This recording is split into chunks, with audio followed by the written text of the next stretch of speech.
Anniversary 2014 marks the 50th anniversary on the air.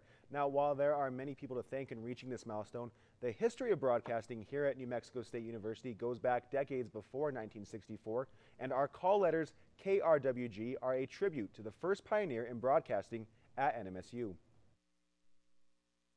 The year is 1920, and the first radio station west of the Mississippi River was founded on the small southwestern campus of the New Mexico College of Agriculture and Mechanical Arts. Dean of the College of Engineering, Ralph Willis Goddard, wanted to use the radio station, whose call letters were KOB, as a way to teach the engineering students. We started playing with this wireless technology, and the beginnings were rough. It was in a shack, and I do mean a shack. They referred to it appropriately enough as the Radio Shack. Over the next several years, Dean Goddard made KOB one of the finest broadcasting stations in the nation at the time. It wasn't radio as we think of with music and news and that kind of stuff.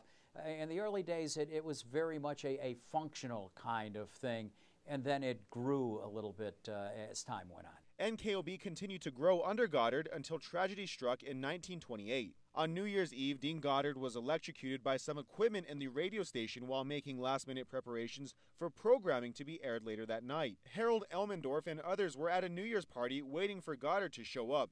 He explains what happened in a KRWG 10th anniversary interview. At that time, we found that he had been found laying on the floor right below some big switches, electrical switches, which he had evidently been working with for some reason, and he was then just dead on the floor.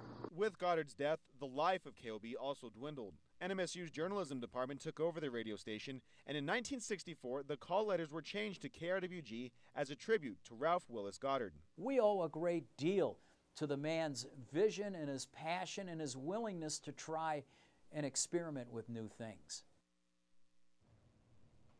And as part of the 50th anniversary, KRWG wants to invite you here to the station this Saturday from 1 to 3 to help us celebrate.